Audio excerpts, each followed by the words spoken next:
pego de surpresa semana passada. A gente tinha até duas lives, tinha essa live, tinha a live da Bens, a gente ficou realmente todo mundo chocado, porque o Lorenzini, eu convivi muito com ele, como eu acabei de mencionar, ele foi membro do meu, quando eu era chefe do departamento da SBU, depois a gente continuou quando o da Rosa era o chefe. E eu vou ler um texto aqui, não vai ser demorado, é um texto que o Gustavo Marchesini, que conviveu com ele, de Curitiba, escreveu para nós, tá? Então, esse texto foi gentilmente cedido pelo Gustavo. Então, o Gustavo agradece a todos, em primeiro lugar, e pela oportunidade de poder prestar essa homenagem a um grande professor e um grande amigo dele. Então, o Fernando Lorenzini era natural de Joaçaba, em Santa Catarina, tinha acabado de completar 64 anos, 39 anos de profissão médica, né? Ele era engenheiro, médico, marido e pai de família. Era um cara extremamente inteligente, formou-se em medicina pela Universidade Federal de Santa Catarina em 82. Também tinha graduação em engenharia civil, eu lembro disso, e mestrado em engenharia elétrica. Você vê como o cara realmente era diferente. E tinha mestrado pela Universidade Federal de Santa Catarina e doutorado em clínica cirúrgica pela Universidade Federal do Paraná. E ele integrou o serviço de urologia do Hospital das Clínicas da Universidade Federal do Paraná em outubro de 92 e foi até fevereiro de 2017. Ele foi professor também assistente da disciplina de urologia da Universidade Federal do Paraná e integrou bancas examinadoras de tese de mestrado e doutorado. Palestrante, professor convidado de grande número de eventos científicos, teve muita participação em eventos, em artigos científicos. O Lorenzini foi meu preceptor de residência, né, do Gustavo, do Marchesini, foi meu chefe no grupo de andrologia do Hospital de Clínica da Universidade Federal do Paraná e tenho um grande orgulho de poder continuar o trabalho que ele começou aqui em Curitiba.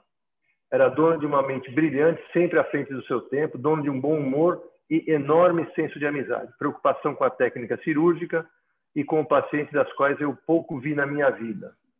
Eu muito me inspiro na sua vida e sua arte. Deixa saudades. Tá? Então, essas palavras do Gustavo. O Gustavo não pôde estar aqui hoje, porque ele tem um outro compromisso que era inadiável. Então, esse é o tributo que a gente queria fazer ao Lorenzini. Agora a gente faz um minuto de silêncio.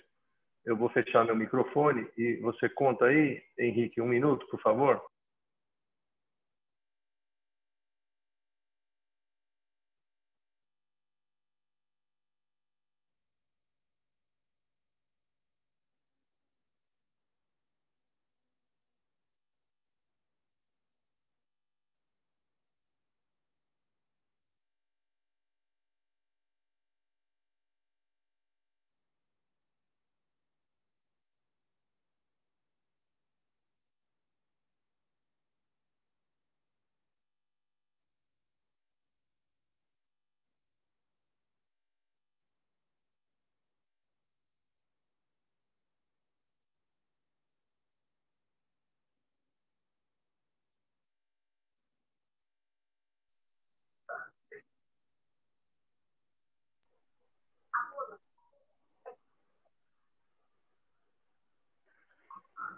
Vamos recomeçar, então. Eu queria agora, então, chamar a Carmita Ávila. Eu não vou nem apresentar a Carmita, porque aí já é humilhante demais, né? A Carmita todo mundo conhece, é uma excelente psiquiatra, uma pessoa especial, maravilhosa, uma mente brilhante.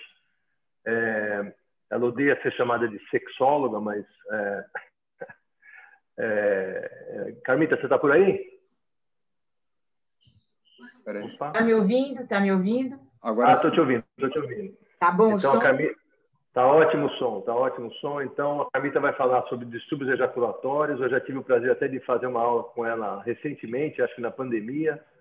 E, bem, acho que dou a palavra à Carmita. A gente sabe que essa área é extremamente significativa em medicina sexual, acomete muitos casais e acaba comprometendo a qualidade de vida, impactando negativamente. E hoje é basicamente uma conversa aqui sobre terapia medicamentosa, né, que foi o título que o Henrique nos proporcionou aí. Então, eu dou a palavra à Carmita. Acho que eu vou acompanhando aqui as perguntas melhor no bate-papo, né, Henrique? Aqui no bate-papo. E eu vou tentando, depois que a Carmita falar, a gente vai debater aí as perguntas. Tá bom, Carmita? Prazer, hein?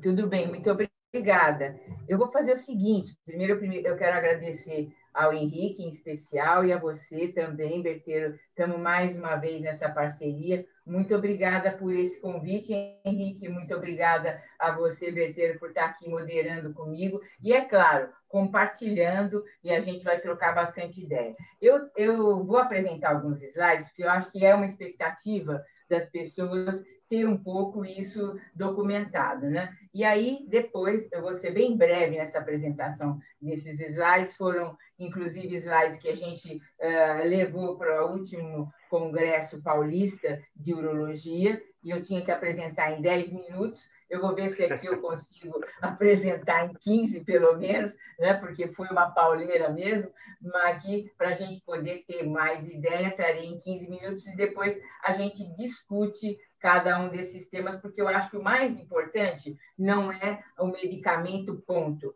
mas é como que esse problema impacta a vida do homem e o que na pandemia teve de novidade com relação aos distúrbios ejaculatórios em termos de quadro clínico, etiologia e como abordar.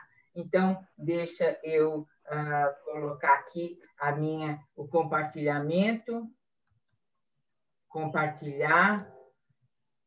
Vocês estão enxergando aí a minha tela? Sim, é só você agora aumentar aqui para isso, modo de apresentação. Ótimo, então vamos lá. Eu vou apresentar todos os distúrbios ejaculatórios, então vai ser uma coisa bem rápida para vocês terem as bases, mais como algoritmo do que criticamente falando. Depois ficam as perguntas para essa condição. Eu gostaria de salientar que eu sou urologista, porque eu recebi esse título honroso da Sociedade Brasileira de Urologia. Agradeço muitíssimo toda vez que eu me apresento. Bom, não tenho conflitos de interesse. E aí, quais são os distúrbios ejaculatórios? Além da famosa ejaculação precoce, a retardada, a retrógrada e a anejaculação. Bom, quando a gente fala em ejaculação precoce, segundo a classificação do DSM-5, que é a americana, a última, nós temos que pensar que ele é composto de alguns parâmetros fundamentais.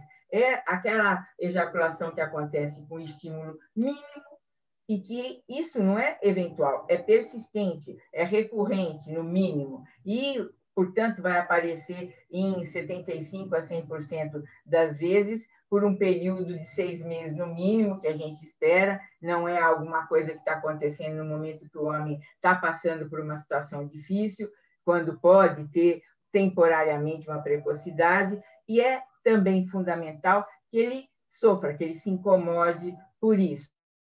E a gente, antes de mais nada, tem que afastar se não tem alguma outra causa, por exemplo, como abstinência de opioides.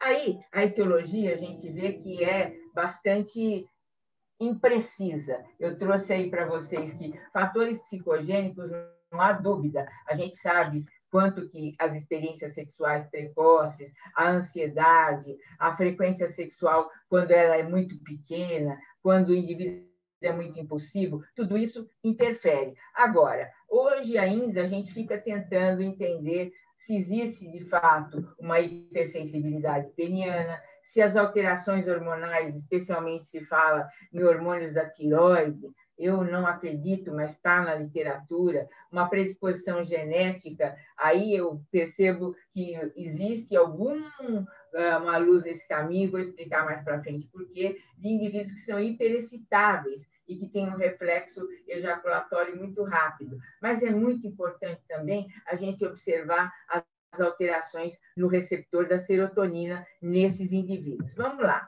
Qual é a prevalência? É altíssima, né? Se a gente for ver, 1/4 dos homens no mundo todo, e também no Brasil, por esse estudo da vida sexual do brasileiro, são ejaculadores precoces, segundo aqueles critérios que eu acabei de falar, que é a precocidade na ejaculação, sofrer por isso e também não ter essa competência de controle. Bom, mas quantos são primários e quantos são secundários? a imensa maioria primária, ou seja, desde que iniciou a vida sexual, tem precocidade e uma pequena porcentagem vai ser secundária, que vai acontecer depois de alguma situação traumática, geralmente de ordem emocional. Mas pode ser também um processo cirúrgico que deixou o indivíduo traumatizado, ou até uma cirurgia genital ou não genital que possa incomodar, ou uma doença que até venérea, tudo isso pode levar a uma ejaculação precoce secundária. Aqui tem um quadro que eu reputo muito interessante, muito didático, onde você tem tudo o que você pode fazer para aumentar o quê? Ou a latência intravaginal ou intranal, se for um homossexual, né?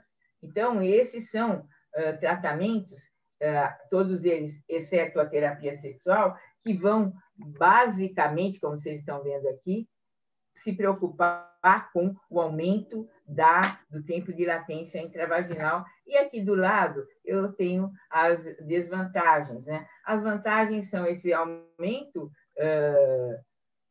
desse índice, desse tempo, e a terapia sexual causa um impacto inicial bastante grande, mas a longo prazo o indivíduo não tem disciplina, ele se cansa, ele não leva avante, então a literatura mostra que a longo prazo os resultados não são tão interessantes. Por isso que a gente faz um tratamento combinado, medicamentoso e também terapia sexual, que não é terapia geral, viu? A terapia sexual ela é dirigida para melhorar a competência sexual do indivíduo. E aqui nós temos os vários efeitos adversos com as mais diferentes drogas, sejam elas de uso tópico, sejam elas de uso por comprimidos, sejam elas usadas o tempo todo ou aquela de uso sob demanda. Vamos lá, então, entender que esse spray de lidocaína, né, também de uso tópico, foi aprovado na Europa, não foi aprovado fora de lá, mas ele acaba trazendo um aumento, veja só, de 6,3 vezes no tempo de latência, é bastante tempo, né? É bastante em aumento. Além disso, tem uma coisa. Alguém está com o microfone ligado aí. Aqui. Aí nós temos assim o creme também secreto, né, da Ásia, que, segundo eles, tem várias substâncias, ele é aplicado 1 hora antes e vai aumentar em 3,5 vezes o tempo de latência intravaginal. Cuidado com a função erétil poder ficar alterada se você aplica num indivíduo que já tem uma dificuldade de ereção sobreposta à ejaculação precoce. E também a queimação e dor. Essa queimação é leve, mas não chega a em 1/5 dos pacientes. Os inibidores da fosfodiesterase 5 podem ser usados, mas desde que associados aos inibidores da recaptação da serotonina, dos quais a paroxetina é o mais conhecido, o de melhor resultado na maioria dos homens, porque vai reduzir a ansiedade, aumentar a confiança no controle e vai reduzir o tempo refratário, o quê? A fosfodiesterase. Ele acabou de ejacular e aí ele termina o ato sexual. Se ele estiver usando a fosfodiesterase, ele está pronto para uma segunda relação naquele mesmo encontro. Então, se ele não foi tão bem na primeira, ele pode estar mais tranquilo e conseguir ser melhor numa segunda. Ou até, de um dia para o outro, ele ter menor tempo refratário. Vamos entender que a ejaculação retardada é outro tipo, né? É menos estudada, menos conhecida de todas as disfunções sexuais masculinas. A frequência é menor, né, sexualmente falando, e o impacto fica pior quando a gente pensa em homens jovens, que vão ter um prejuízo à sua reprodução, porque ele cansa, ele desiste, ele acaba, muitas vezes, não ejaculando. E aí, de novo, eu trago as várias etiologias, né, nesse quadro sinótico. Quem tiver interesse, veja que a referência na base do slide é um trabalho muito bom do Stadler, também do McMahon, dos quais eu tive a felicidade de participar desse estudo dele também, e aí nós temos um resumo, eu acabei fazendo um resumo de todas as causas dessa ejaculação retardada, onde é lógico, para mim, chega muito mais a causa psicogênica, mas vocês devem ter outras que vocês recebem também, inclusive a medicamentosa é muito comum de você receber indivíduos que estão usando esses medicamentos aqui e acabam tendo a maioria dos medicamentos psiquiátricos podem retardar a ejaculação e um homem predisposto retarda além do desejado. É bom o medicamento psiquiátrico para aquele que é ejaculador precoce, mas para aquele que já não é, quando ele usa esses medicamentos, ele tem um tempo de ejaculação muito atrasado. Bom, a prevalência dela não é pouca, não. Se a ejaculação precoce é de 1/4 da população masculina em todo o mundo, a ejaculação retardada é 3 homens em cada 100, né? 25% dos quais primários, 75% secundários, e 3/4 vão alcançar o orgasmo pela masturbação. Ou seja, aí a gente já começa a pensar numa causa psicogênica, né? E a alta frequência de atividade masturbatória pode levar, e eu gostaria muito de comentar isto, que tem acontecido muito com a pandemia, a ejaculação retardada idiosincrásica. Daqui a pouco a gente comenta mais sobre isso. Aqui, para vocês terem ideia, existe já trabalhos mostrando a importância do modelo multidisciplinar, porque, como vocês veem, a causa dela, psicogênica, é muito frequente. Se 3/4 ejaculam sem atraso a masturbação, está claro que 3/4 dos casos, com certeza, tem uma base, pelo menos 3/4, psicogênica. Então, a gente vai ter estratégias psicossexuais que o urologista, o clínico, podem aplicar, que é correção das distorções. Às vezes ele tem ideia de que ele tem que ejacular num tempo que não é o tempo padrão, e falando em tempo padrão, nós temos 5,3, 5 minutos e 3 segundos, como a mediana, né, que foi encontrada para a ejaculação dos homens na população geral. Então, a mediana, que foi levada como um parâmetro mais fidedigno, uma vez que a média vai somar e dividir um número que vai desde menos 20, né, ele ejacula antes de começar a relação, até tem quem colocou que ejaculava depois de 3, 4, 5 horas. Então, para ser um número mais fidedigno, nós escolhemos a mediana, onde se concentram as respostas em 5,3, né? 5 minutos e 3 segundos. Então, dentro do canal vaginal ou do canal anal. E, claro que essa terapia sexual vai beneficiar 3/4 desses homens, vai treinar a comunicação com a parceria, reduzir a ansiedade, técnica que reforça o foco na estimulação genital, fantasias sexuais para liberar a excitação e orgasmo. E a gente trabalha também a adequação da masturbação, transferir para o intercurso fantasias e sensações que ele experimenta quando ele se masturba.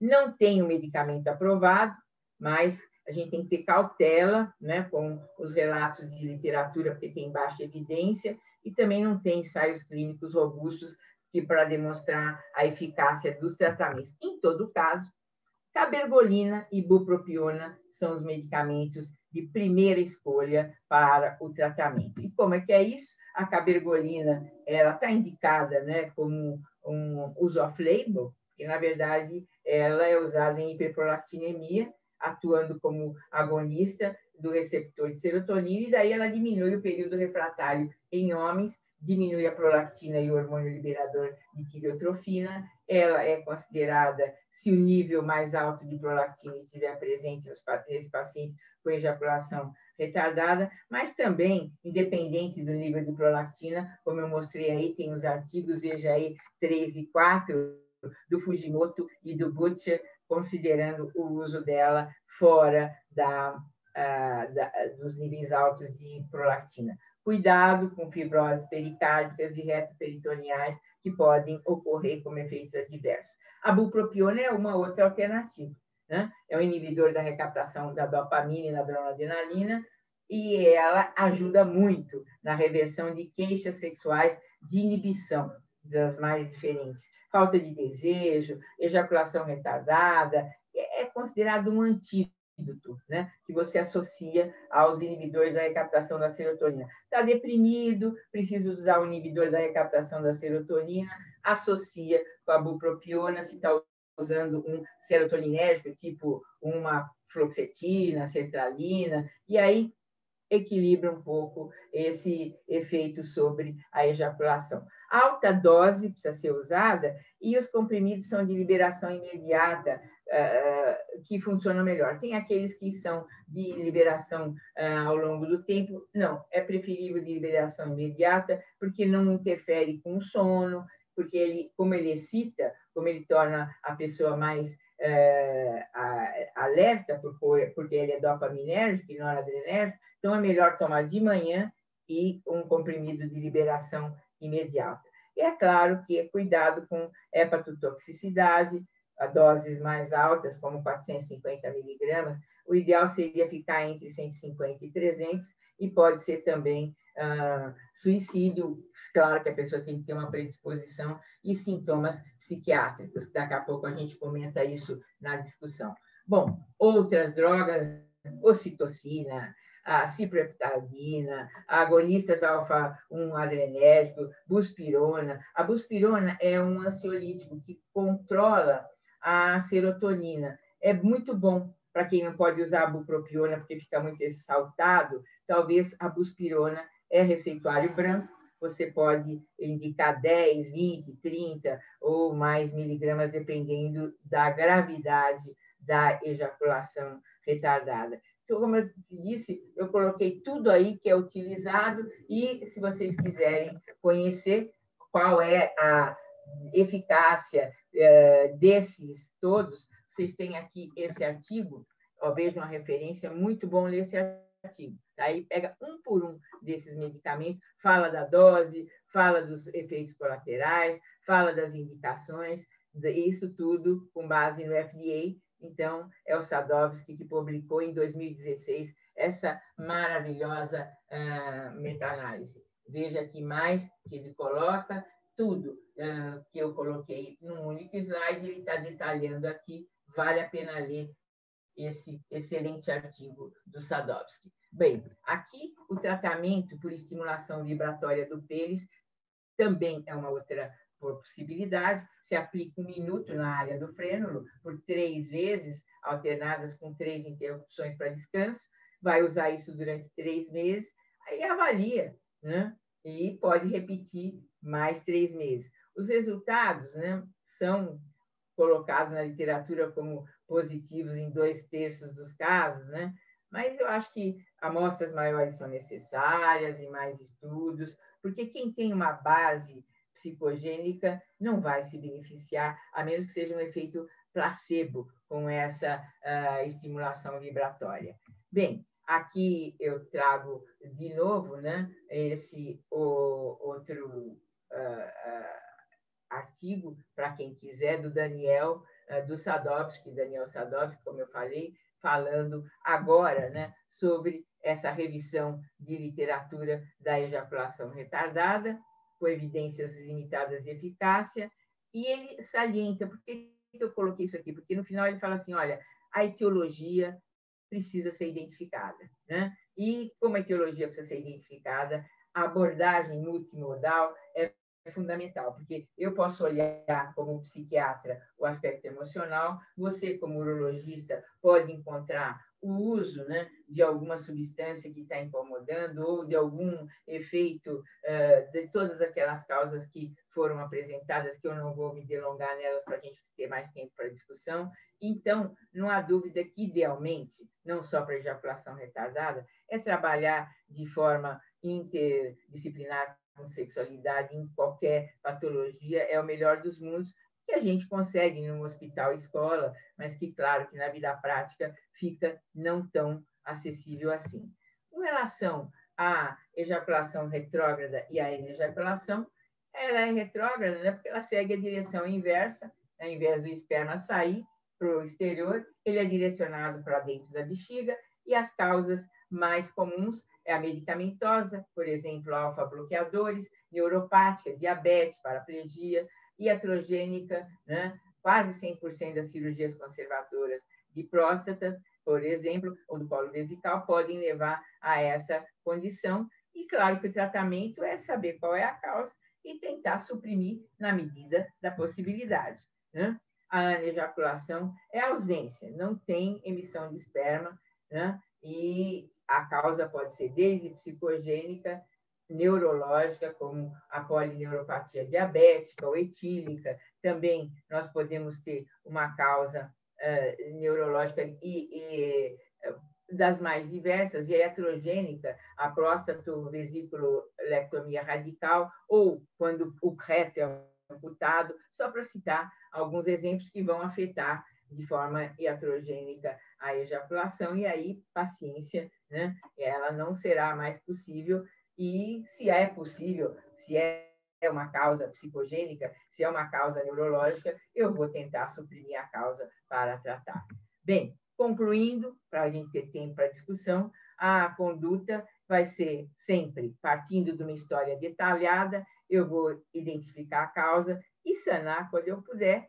O tratamento melhor de todos é aquele que reúne o terapeuta, juntamente com o urologista, juntamente com o clínico, quando existe uma diabetes, uma neuropatia, quando existem outros componentes levando aos distúrbios ejaculatórios. O tratamento farmacológico tem necessidade de mais estudos, especialmente naqueles da ejaculação retardada, retrógrada, ou da ejaculação, da ejaculação. Quanto à ejaculação precoce, é off-label, infelizmente, até hoje uso, e no Brasil, pelo menos, né? O tratamento psicoterápico associado ao medicamentoso é o que faz o paciente se livrar do medicamento a médio e longo prazo, desde que haja, claro, um gatilho psicogênico. Bem, eu agradeço a atenção de vocês, interrompo o compartilhamento e estou à disposição para responder as perguntas e também debater com a experiência grande que o Berteiro tem nessa área. Bem, Carmita, primeiro eu queria agradecer, acho que você, sem dúvida, foi brilhante, brilhante, muito clara, muito objetiva, é um assunto muito amplo, né? Quer dizer, são vários distúrbios ejaculatórios. Eu vou começar te questionando, na verdade, ejaculação precoce, que definição que você usa, assim? Porque, assim, o da ISSM, eu gosto, é aquela que fala que o indivíduo ejacula antes que ele o deseje. Eu acho uma definição bem interessante, mas às vezes eu me deparo com alguns pacientes, por exemplo, o cidadão diz que demora 5 minutos para ejacular, consegue segurar 5 minutos, só que a parceira demora mais. Então aí eu sou um pouco corporativista, eu falo, a culpa é da sua mulher, manda a sua mulher se tratar porque você está tranquilo. O que você me fala disso? Você trataria um paciente desse por causa da esposa ou da parceira, perdão? Então, você tocou num ponto muito importante. Antes que ele deseje, mas de fato, às vezes você recebe um paciente que ele quer ficar 1 hora, né, com intercurso intravaginal, e ele acha que ele é precoce porque ele não consegue ficar 1 hora. De fato, ele não é precoce. Nós precisamos dizer para ele que existe essa questão da mediana ser em torno de 5 minutos. Então, se ele fica 5, 10, 15, ele é um campeão. Agora, se a parceira não consegue, né, ou seja, nós somos levados a orientá-lo de que talvez ela tenha uma dificuldade, uma anorgasmia, e ela precise, então, de um acompanhamento, né? A disfunção pode não ser dele, pode ser da sua parceira, muito bem lembrado por você. Bem, sobre o tratamento da ejaculação precoce, eu vou ser honesto com você, tratamento medicamentoso, né? Eu sou grande fã da paroxetina. Eu uso paroxetina aí há muitos anos. Eu tenho representante da indústria farmacêutica que vai me visitar, acha que eu sou psiquiatra, de tanto que eu prescrevo, e eu tenho um sucesso grande. Eu tenho um sucesso, eu vou dizer para você, acima de 60%, 65% de boa resposta e excelente aderência. A gente sabe que é controlado o produto, então o paciente retorna, ele quer uma nova receita. Tramadol, que você citou aqui, tem na literatura, eu nunca usei. Aliás, acho que eu teria medo de usar. Tá? Então, minha grande experiência é com paroxetina, acho que a sua também. Eu sei que hoje tem o escitalopram, que também é um bom produto. E tem os antigos, né? Os tricíclicos, que podem ser usados, são baratos, né? Os antidepressivos, amitriptilina, anafranil, que pode ser usado, clomipramina, que são muito efetivos também, não é isso? Qual que é a sua preferência? Olha, eu também, como você, paroxetina é o que eu consigo melhores resultados, mais adesão, né?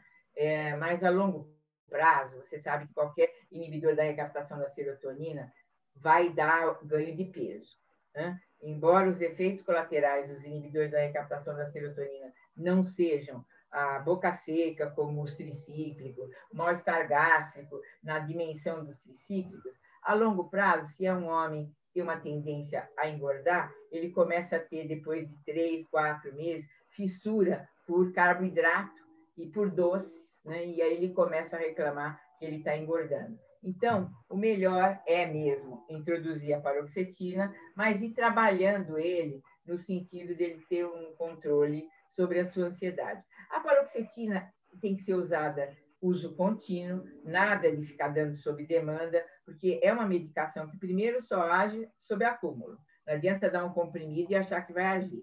Segundo, se você fica colocando e tirando, dá síndrome de descontinuação e o paciente fica se sentindo muito mal. Então, quando você dá contínuo, é bom porque você já mata 2 coelhos numa cajadada só. Ele é geralmente ansioso e a paroxetina trabalha muito bem a ansiedade, assim como o escitalopram. Por que eu daria o escitalopram? Naquele paciente mais sonolento, mais preguiçosão, que vem questionar para você que ele ficou muito parado com a paroxetina, está atrapalhando muito a vida dele. Então, eu introduziria o escitalopram. Quanto a tramadol, também nunca usei, mas está na literatura. Agora, também, eu já vi paciente chegando para mim com hábito, ele estava viciado em tramadol. Ele veio porque ele queria retirar essa adição. Ele queria fazer primeiro o tratamento de se livrar do tramadol para depois continuar o tratamento da sua ejaculação precoce. Alguém perguntou aí? Fala. Não, dos que você citou também, o SS Cream, eu também não tenho experiência. Eu sei que na Ásia é muito popular, mas eu acho que aqui no Brasil, acho que teria que mandar manipular. Eu também tenho zero experiência. Agora aqui, só continuando o gancho aqui, o Lucas Bittencourt, obrigado, Lucas, pela sua colaboração, está perguntando sobre a dapoxetina. Então, eu vou tomar a liberdade de falar, Camila. Eu participei das pesquisas da dapoxetina. Salvo engano, o marido da nossa querida Carmita, o João Afif, também participou das pesquisas. Isso foi, salvo engano, em 2005, faz bastante tempo já. Então, o nome comercial era Prilige. E, na ocasião, o IELT, né, a latência intravaginal, foi mais ou menos parecido com a paroxetina. Foi o que a gente achou nos ensaios clínicos lá atrás. Aí o produto foi aprovado pela Anvisa, era da Johnson, né, da Janssen Cilag aqui no Brasil, só que a Janssen Cilag abortou a comercialização. A gente, é meio obscuro, né, Carmita? A gente nem sabe por quê. Eu acredito que seja até por causa da competição com os antidepressivos já existentes no mercado e que tem um uso off-label bastante forte, né? Então, eles ficaram com medo aí da competição. Mas, de qualquer maneira, respondendo à pergunta do Lucas, eu uso da dapoxetina em alguns casos, 60 miligramas, 1 a 3 horas antes do ato sexual, E a resposta é variável, assim, eu diria que depende do paciente, mas tem paciente que se adapta. Você tem que mandar manipular, é cápsula e não é barato, é um produto caro. Mas, de qualquer maneira, é uma opção para o paciente. Não é um antidepressivo, porque ele é uso na demanda. Então, para o paciente que tem efeito adverso com a paroxetina, ou por exemplo, é um paciente que tem uma vida sexual um pouco mais, vamos dizer assim, com menor frequência sexual, ele pode tomar pontualmente que vai ter alguma resposta. O que você acha, Carmita?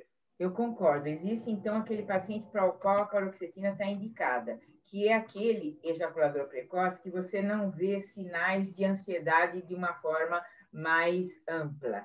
Ele tem uma ejaculação precoce agora, ele não é aquela pessoa que fica na sua frente, mexendo a perna com a caquisia, né? O tempo todo se mexendo na cadeira, o tempo todo te atropelando, você está falando, ele corta a tua fala. Esse não vai se beneficiar de uma medicação sob demanda. Ele vai precisar baixar a ansiedade de uma forma geral e vai poder aproveitar o ato com uma paroxetina muito mais do que se ele tomar uma daparoxetina. Então, como a imensa maioria é primária, imagine que ele chega no teu consultório 10, 15 anos depois que ele está tendo precocidade, é claro que ele tem um nível de ansiedade sobre a sua ejaculação imenso. Vai se beneficiar muito mais de uma medicação sob uso contínuo do que sob demanda. Continuando com as perguntas aqui, deixa eu ver aqui. A Bárbara Melão, ela pergunta assim, como que a doutora Carmita faz o desmame do inibidor da recaptação da serotonina, se você tem algum truque aí. Vamos lá. Você tem que entender que essa medicação é uma medicação que você não vai ter o efeito imediato, então explicar para o seu paciente que ele vai tomar o primeiro comprimido e não é para fazer a relação nos minutos seguintes, porque ele não estará ainda sob ação. Você recomenda 3, 4 dias para fazer, como a gente conta para ele, para fazer nível. O que significa isso? A medicação chegar a ter uma concentração sanguínea que possa ser compatível com o efeito que a gente quer. Mas, da mesma forma como você tem que entrar com doses crescentes, titulando, para evitar o mal-estar, desconforto, boca seca, enjoo, sonolência, você entra com 10, tá legal? Segurou a ejaculação? Não. Então, vamos para 15, vamos para 20. Aí ele chegou, está muito bem com 40. Mas, paralelamente, ele começou a fazer uma terapia, ele começou a resolver os problemas na vida dele, e 40 já está sobrando, ele está até tendo uma ejaculação demorada. Aí você começa a baixar para 30. E depois de quanto tempo que eu posso baixar mais ainda? Mesmo que a ejaculação não esteja no ponto, ou seja, ele continua dizendo, olha, com 30 ainda está demorando, mas pelo efeito da descontinuação, você não pode, na mesma semana, se ele está tomando há meses 40 miligramas, eu vou tirando a cada 15 dias, em média, 10 miligramas, observando se essa velocidade, esse ritmo é bom para ele, porque às vezes ele precise até de 3 semanas para baixar de 40 para 30, de 30 para 20 e assim por diante. Muito cuidado na retirada, porque se dá aquele rebote, esse paciente pode ter uma crise bem séria, com sintomas até de diarreia, vômito, porque ele resolveu tirar de uma hora para outra, dependendo da medicação também. O escitalopram costuma dar mais efeitos de rebote que a paroxetina, por exemplo. Titular para introduzir e titular para retirar no ritmo de 15 em 15 dias, em média. Para sugestão para você, Bárbara. É muito bom, Carmita. Eu costumo titular na entrada, eu faço um truque para o paciente, eu falo assim, você toma, eu mando ele comprar o de 20 miligramas, e como é sulcado, eu mando ele tomar metade por dia, por 6 dias. Então, dá 3 comprimidos rachados pela metade, aí no 7º dia ele começa com 20 miligramas. E eu falo a mesma coisa, a partir do 10º dia, 14º dia, que vai começar a ter algum efeito, talvez, na latência ejaculatória. Eu faço mais ou menos por aí. O Fernando Cruvinel, nosso amigo lá de Goiânia, ele está perguntando, foi aluno da Carmita, é aluno da Carmita eterno, né? Todos nós somos, aliás. Ele pergunta na dificuldade a longo prazo da aderência do paciente com a medicação, a longo prazo. Você sente isso, que ele tende a abandonar?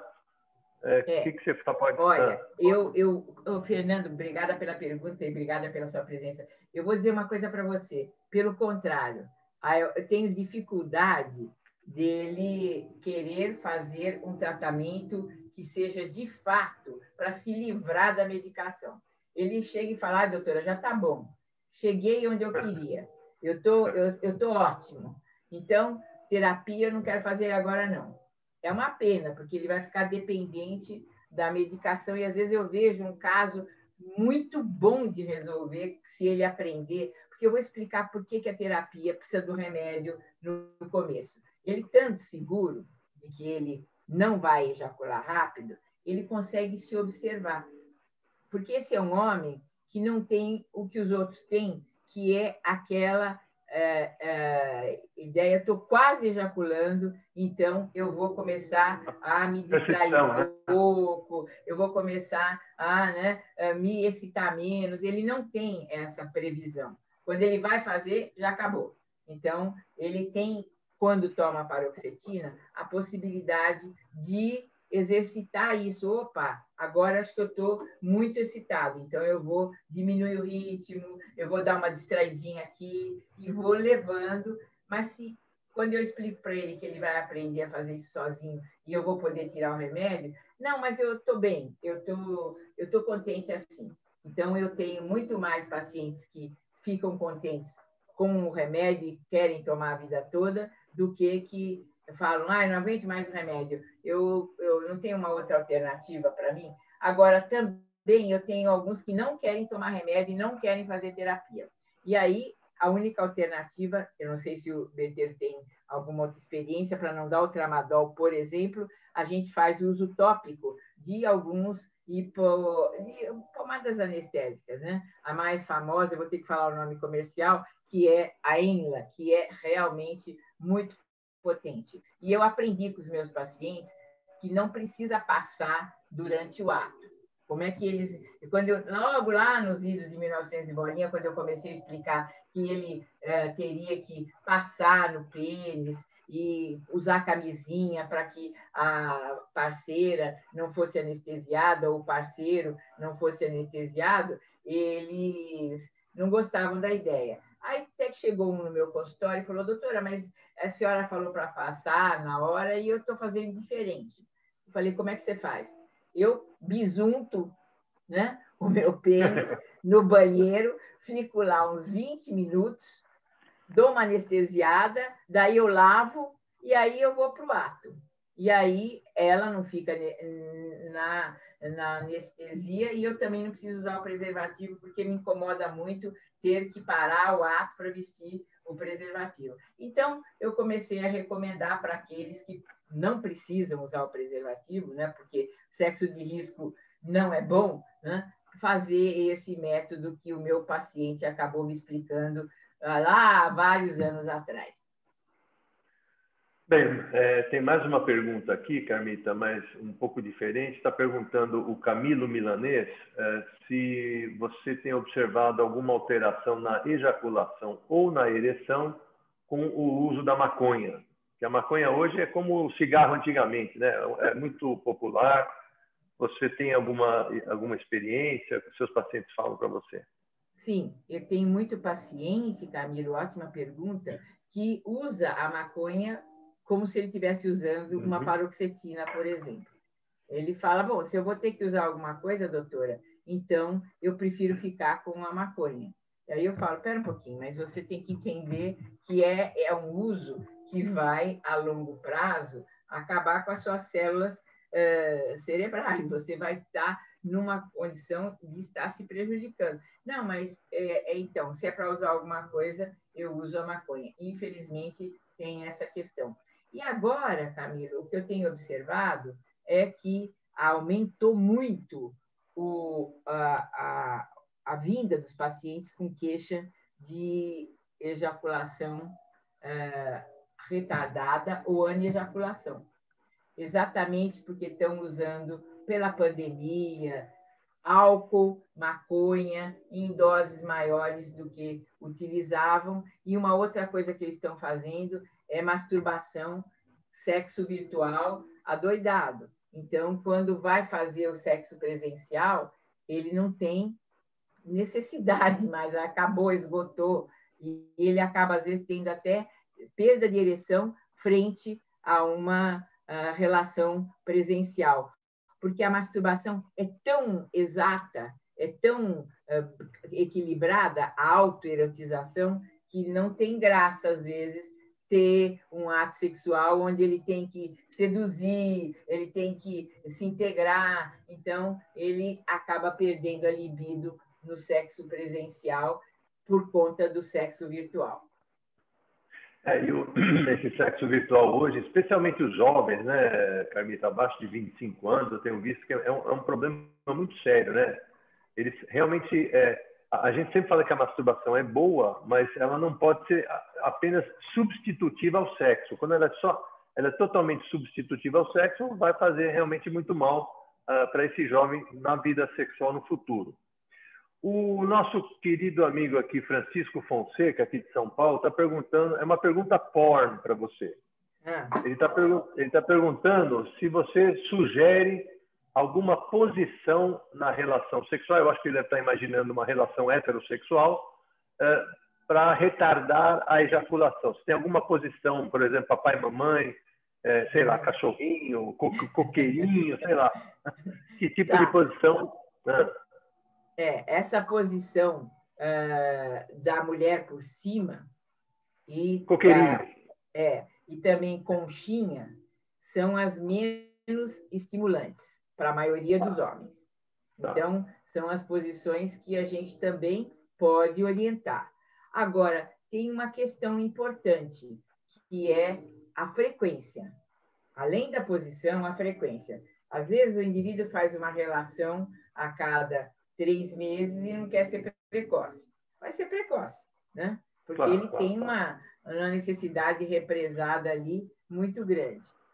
Então, muito cuidado ao recomendar que ele se masturbe, se ele não tem oportunidade de ter um ato sexual mais próximo, porque pode ser que ele se vicie no sexo virtual e aí ele acaba não conseguindo mais ejacular com parceria. Então, muito cuidado com as nossas recomendações, tá? É interessante você explicar para ele que a frequência está muito longa, por isso que ele não ejacula, mas não sugerir nada, porque se ele depois vier no seu consultório e falar, agora o senhor me sugeriu e eu agora não ejaculo mais, porque só ejaculo se eu estiver me masturbando. Então, muito cuidado com essa recomendação. E coqueirinho, como disse o Berteiro, e conchinha são as duas posições menos excitantes para a maioria dos homens e que, portanto, são interessantes. Mas tem muito homem que fala, eu não vou ficar de conchinha, né? Eu também não vou ficar por baixo, né? A mulher por cima. Tem também esse preconceito ainda, existe muita dificuldade de você propor alguma coisa que não seja ele por cima ou a parceira numa posição de 4. Então, essas são as preferidas, mas essas são as mais excitantes.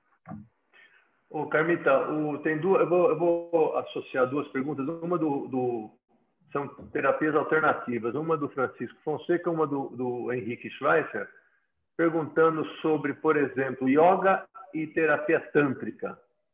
Você indica, você acha que isso pode ser uma opção não medicamentosa? O que você acha?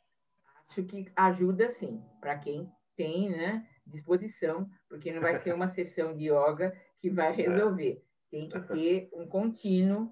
E a terapia tântrica tem várias. Tem aquelas que, de fato, treinam a pessoa para controlar a ejaculação, mas também tem muita picaretagem por aí. Muito cuidado ao indicar, porque você pode levar esse indivíduo a um lugar ali que, no final, não vai ajudá-lo, pelo contrário, ele vai sair muito prejudicado ainda com alguns vícios. Muito cuidado, né? Aí eu acho que o que é a terapia tântrica? É uma terapia que estimula o autocontrole. Bom, vamos lá. Talvez ele consiga exercitar. Eu já vi pacientes, vários que chegaram comentando que procuraram a terapia tântrica, mas não conseguiram, porque o nível de ansiedade dele é tal que ele não conseguiu se concentrar para aproveitar aquilo que estava sendo abordado. Ao ser medicado, ele ficou mais tranquilo e poderia, em tese, aproveitar essa terapia. Mas aí ele falou para mim, bom, mas agora eu já estou controlado, né? Então, em tese, funcionam, mas precisa de disciplina, envolvimento e tempo.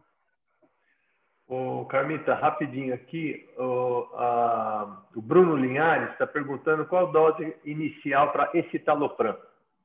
Bom, esse Talopram eu começo pessoalmente com aquele modelinho que o Berteiro falou da paroxetina. Eu recomendo comprar comprimidos de 10 miligramas, que é receita branca, e eu peço para cortar o comprimido na metade, começa com 5 e aproveita 5, 1, 2, 3, 4 dias. Tá legal? Não está tendo nenhum efeito desconfortável? Vai para 10. Ainda não está bom? Corta mais um comprimido em 2 e vai para 6 dias, depois passa para 10. Com 5 miligramas, raramente você controla uma ejaculação. Com 10, ele já é terapêutico. Pode ser que precise de 15, pode ser que precise de 20, vai tateando, mas não tenha pressa, tá? Ele não vai conseguir o efeito desejado, como bem já colocamos aqui, em uma semana, dá para esperar uns 15 dias com a dose de 10. Não está segurando? Então, aumenta para 15. E vai assim, pouco a pouco, chegando na dose própria para ele. Eu tenho uma pergunta para ti. Você falou em paroxetina, a gente falou que é um sucesso e tal. Você chegou a falar em 30 miligramas, 40 miligramas. Você tem paciente que queixa de diminuição de libido? Isso por causa é do uso da ótima paroxetina? pergunta.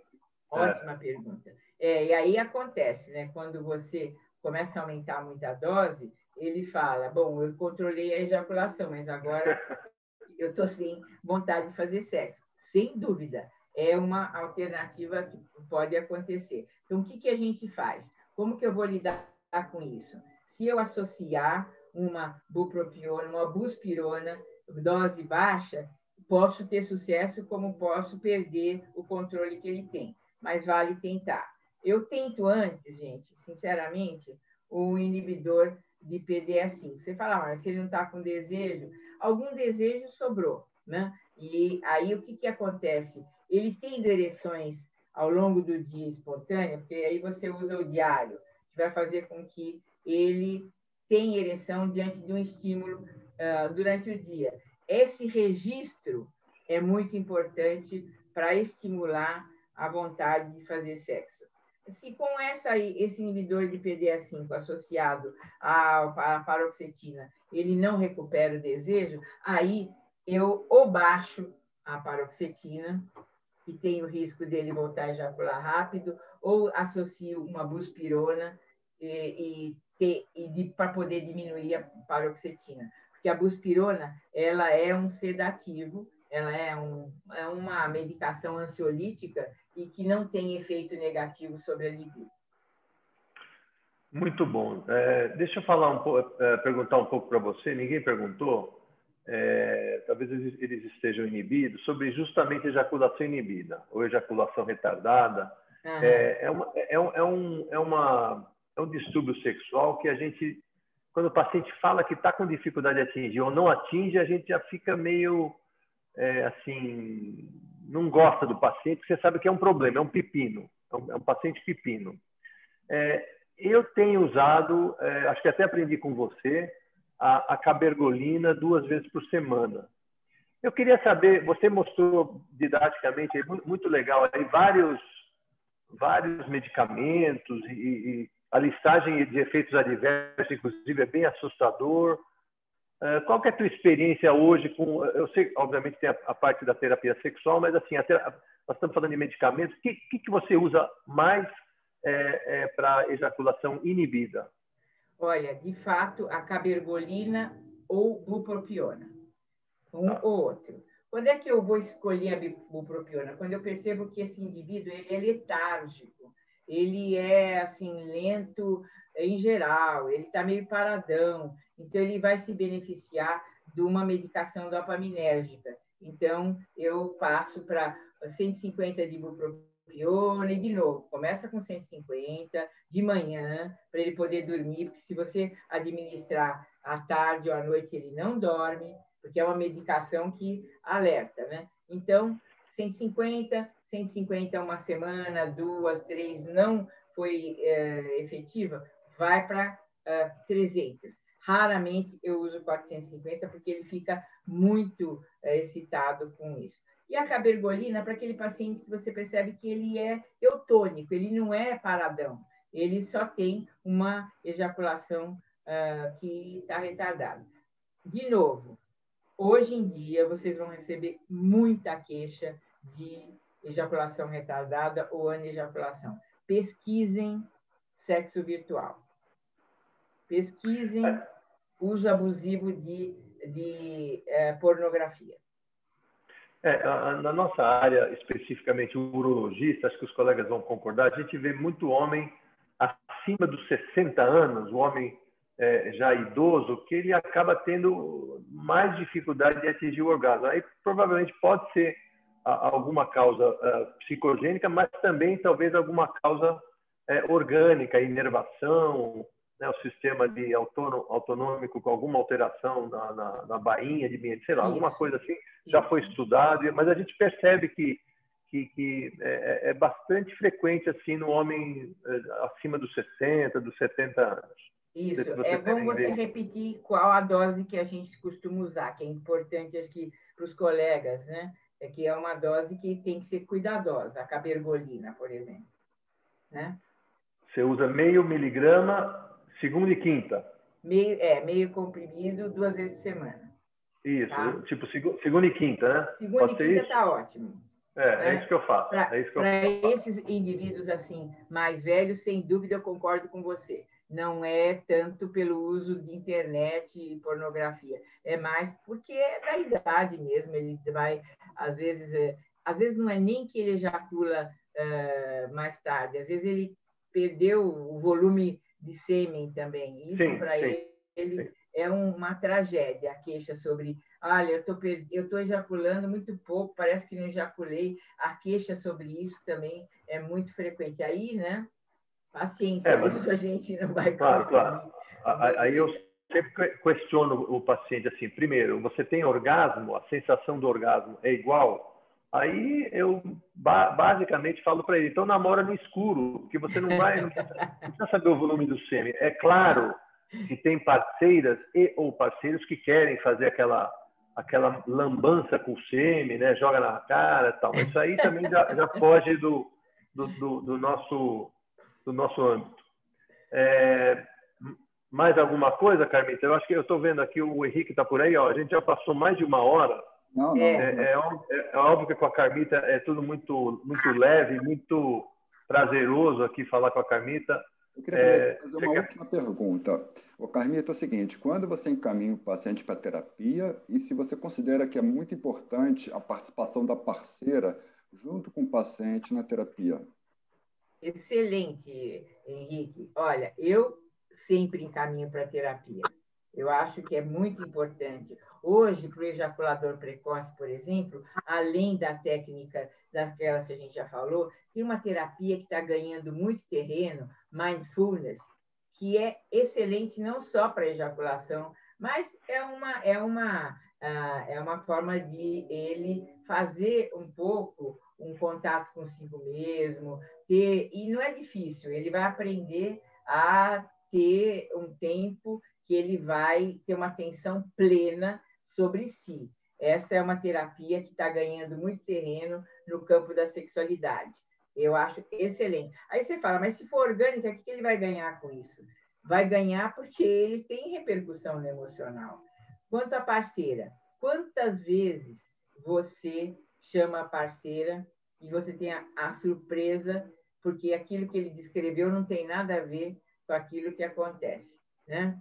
Então, eu tive essa semana mesmo uma senhora, só para contar um caso, ela trouxe o marido a tiracolo, na coleira mesmo, vamos dizer assim, né?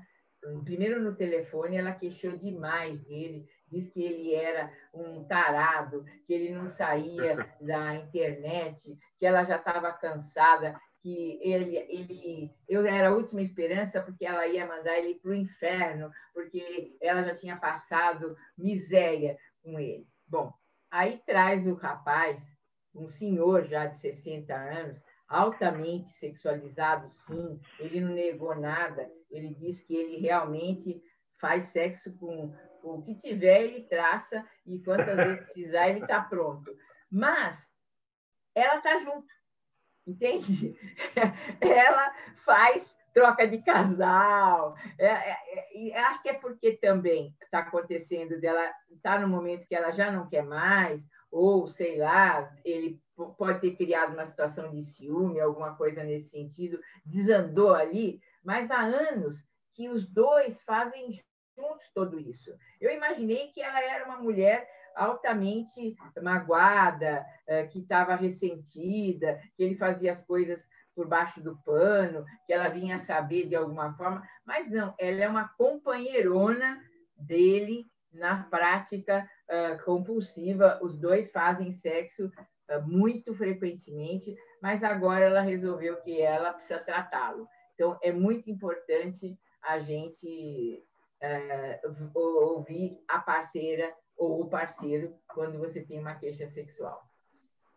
Então, tá ótimo, gente. Olha, Bertério, quer acrescentar? Pode falar. Não, eu queria só me despedir. Eu acho que primeiro eu queria agradecer você pelo convite, a Carmita também, porque a Carmita, a gente faz uma dobradinha já faz muitos anos e é sempre um prazer poder fazer essa dobradinha com a Carmita, que já elogiou. Ela te escolheu para fazer a moderação. Eu perguntei tempo que gostaria, ela, no mesmo segundo, ela respondeu o Bertério. Ela é muito amiga mesmo, ela é muito querida. E agradeço mais uma vez e lamento também o falecimento do Fernando Lorenzini, que certamente estaria aqui ouvindo a gente falar aqui, estaria debatendo, um cara muito inteligente, mas a vida continua. E agradeço a todos vocês que fizeram perguntas aí também e até a próxima semana. Aí eu dou a palavra para o Henrique aí. Gente, foi um prazer imenso, uma honra ter vocês dois aqui fazendo a apresentação. Timaço, primeiro nível do Brasil, dos maiores do mundo.